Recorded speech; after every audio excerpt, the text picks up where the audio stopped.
Good morning, sir. Bakit andito ka pa? Ay, sir, nakalimutan mo ba yung mga sinabi mo sa akin kagabi? May mga sinabi ako sa'yo kagabi. Sobrang lasing mo nga eh. Kasi pagkabigay mo sa akin ng pera, ang dami mo na mga pinangako sa akin. Di nga. Oo nga! Ayaw mo pa nga akong umalis eh. Kesyo, ang sabi mo, kailangan mo na makakasama dito. Kailangan mo ng tutulong sa'yo habang nagugulahan ka pa sa lahat. Are you sure I said all of those? Sir, talaga oh. Eh, kailangan ko rin naman ng work ni Henry.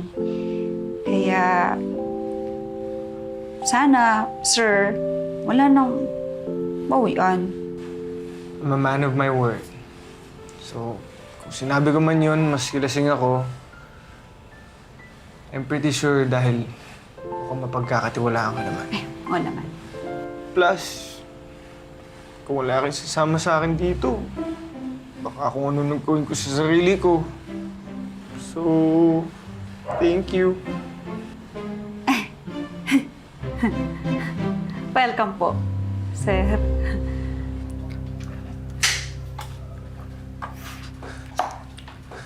Hello? Yes, okay lang ako. What?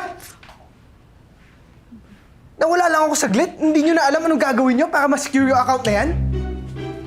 Hindi naman kayo bobo, di ba? I don't care kung paano nyo gagawin.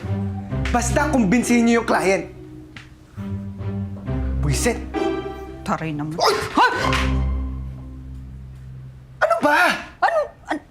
Ano po? Ang dami ko na nga stress ngayon. Dadagdag ka pa.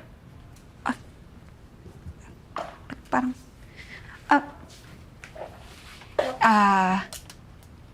Sir. Hindi naman po sa... nanghihimasok ako, ha?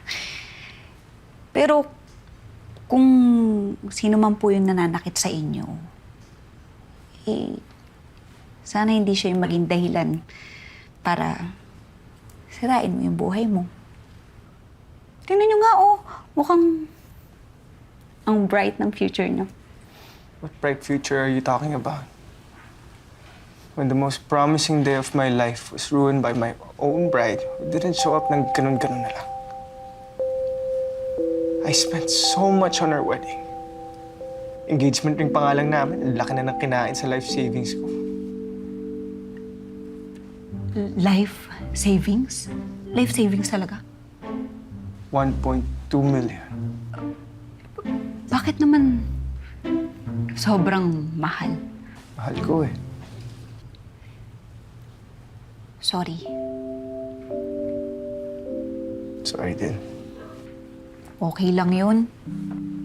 Sa bawat nagsasara sa mundo mo, marami pa rin nakabukas pa para ipagpatuloy mo yung buhay mo. Kaya sana, sir, huwag mong hahayaan na pati yun mawala sa'yo.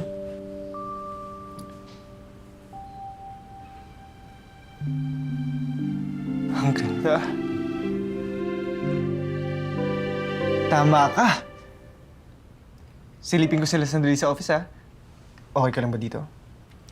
Okay na okay po.